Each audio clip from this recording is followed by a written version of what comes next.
এই যে আমি চুলা ধরিয়ে কড়াই বসালাম, কড়াইয়ের পর তেল দিলাম। এই যে এখন আমি পেঁয়াজ বাটা দিচ্ছি। হ্যাঁ দেখুন আপনারা। হ্যাঁ হলুদ দিলাম, মরিচের গুঁড়া দিলাম, জিরা গুঁড়া দিলাম, পরিমাণ মতন লবণ দিলাম।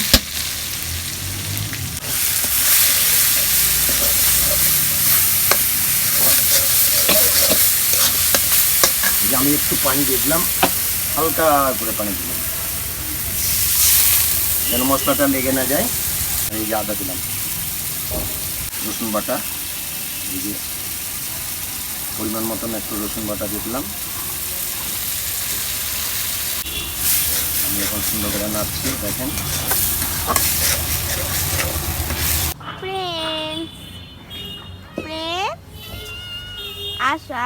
দেখেন আপনারা, আমি এখন মশলাটা একটু ভেজে নিচ্ছি। আমি ভেজে নিচ্ছি। মশলাটা যদি সুন্দর করে ভেজে নেন তাহলে মশলার যে গন্ধটা সেটা থাকবে না। হ্যাঁ, মাছের স্বাদ হবে।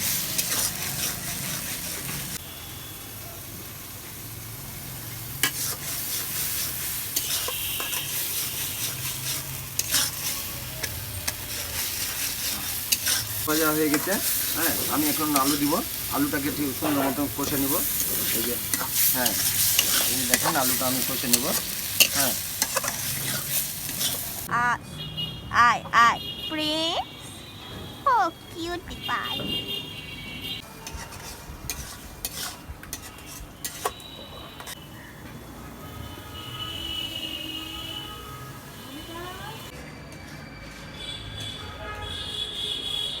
কলাই ডাল রান্না করছি, পানিটা ফুটে গেছে। এখন আমি ডালটা দিয়ে দিলাম। এই যে দেখুন, হ্যাঁ কলাইয়ের ডাল, এটা মাসকলাইয়ের ডাল। আজকে মাসকলাইয়ের ডাল রান্না করব আপনাদের জন্য দিয়ে লাউ দিয়ে। একটু হলুদ দিয়ে দিলাম, একটু মরিচের গুঁড়া দিয়ে দিলাম। এই যে এবার আমি এখন মাছটা দিয়ে দেবো।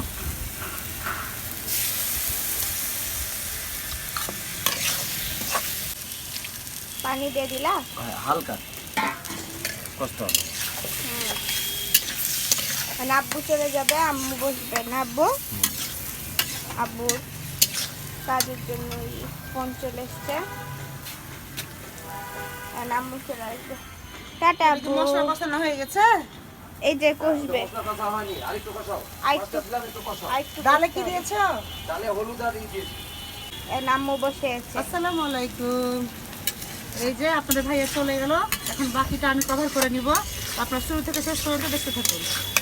ডালটার মধ্যে আমি এখন লাউটা দিয়ে দিব। লাউটা আগে থেকে ধুয়ে রেখেছিলাম, ভালোভাবে নেড়ে নিব। লাউ দিয়ে কলার ডাল আপনাদের ভাইয়ার খুব পছন্দের খাবার এটা। আর এইদিকে মাংসটা কষা মাছটাও কষা কষা হয়ে নিচ্ছে। একটু ভুল হতেই পারে মানুষের। এই যে মাছ দেখছেন, এটা হলো জিওল মাছ।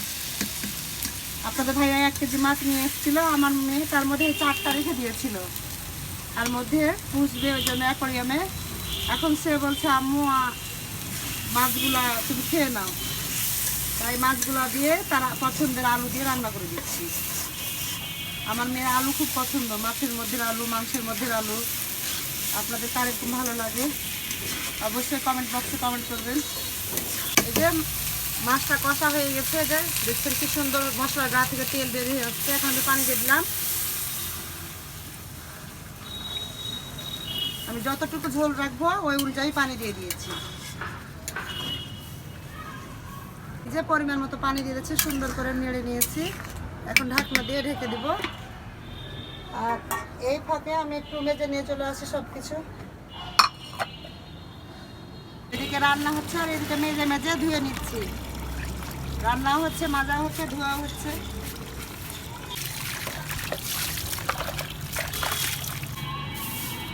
আম্মু কি করছো? এই যে আম্মু এদিকে রান্না বসালছি, আর এদিকে মাজা হয়ে গেল, ধোয়া হয়ে গেল, তো তাড়াতাড়ি ছটফট হয়ে গেল। চলো দেখি এত রান্না কি হলো। হ্যাঁ চলো। কাঁচামরিচ দিব মাছ। আমাদের গাছের আম্মু আমি পারবো। ফলো যেখানে একটা আছে, তাড়াতাড়ি না, তাড়াতাড়ি না। এই তো ও ফাইন, এখানে ওই যে ওই একটা। পাশে আছে, ওই যে ওই পাশে, ওই যে দেখতে পাচ্ছ। হ্যাঁ দেখতে পেয়েছি। আপারিও না, আসো আসো। হ্যাঁ আবার রেখে দিলাম, আবার খাবো। আরেকটাই পারি, আপারো না গো। আরেকটা। আসো আসো আসো আসো। এই যে কাঁচামরিচ, দাও। গোটা হলে ছাড়িয়ে না। ধুয়ে নিলা?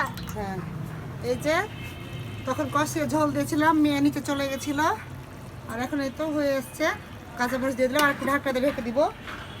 আর এদিকে ডালটা দেখেন, ডালের অবস্থা কি, লাউ দিয়ে ডালের অবস্থা কি। ডালও সিদ্ধ হয়ে এসছে, আরো হবে, এটা সময় লাগবে। এটা আমার বাড়ির তৈরি জিরা, ধনিয়া, গোলমরিচ, শুকনো মরিচ দিয়ে একটা আমি মশলা বানিয়েছি, এর আগে ভিডিওতে দেখিয়েছি। এটা আমি নামাবার শেষে দিয়ে দিই। এতে একটা অন্যরকম স্বাদ আছে, আর একটা ঘ্রাণ আছে। কিছুক্ষণের জন্য আমি ঢেকে রেখে দেবো। এই যে হয়ে গেছে মাছটা, এখন আমরা নামিয়ে নিবো। ঘুরিয়ে না।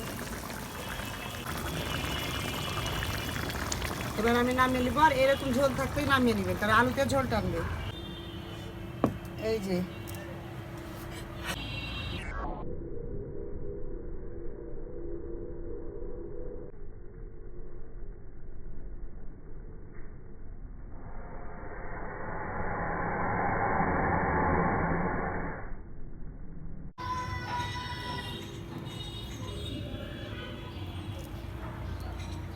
এই যে ডালও সিদ্ধ হয়ে গেছে। আপনারা চাইলে এই মুহূর্তে দিতে পারেন, চালের গুঁড়িটা একটু গুলে দিতে পারেন, তো আমি দিব না। এখন আমি বাঘার দিব, ওই জন্য নামিয়ে নিচ্ছি। এই এই যে হাঁড়িটা গরম হয়ে গেছে, আমি একটু পাঁচফোড়ন দিচ্ছি। চলো, পাঁচফোড়নটা আমি হালকা ভেজে নিব। এখন আমি তেল দিব। চুলায় রান্না করলে হাতের অবস্থা ঠিক না, কালি টালি একটু পর পর ধুলোও কালি, কিন্তু রান্না অনেক মজা হয়। চুলা রান্না আমাকে চুলাতে রান্না করতে অনেক ভালো লাগে। আর এই যে দেখেন, শুকনো মরিচ, পেঁয়াজ আর রসুন বাগারে দিচ্ছি।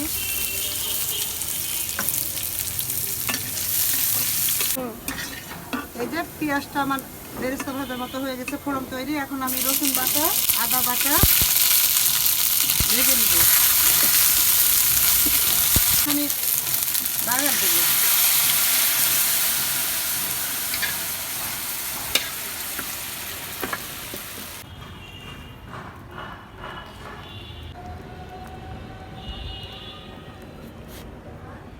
এই তো আমার রান্না হয়ে গেল। এখন আপাতত আল্লাহ হাফেজ, একদম প্লেট সাজার সময় দেখা হচ্ছে। আপনারা সব সময় পাশে থাকবেন, আমাকে লাইক কমেন্ট শেয়ার করে দিবেন। আর যারা আমার পেজটিকে ফলো না করেছে তারা ফলো করে দিবেন, আর যারা ইউটিউবে আছে তারা সাবস্ক্রাইব করে দিবেন।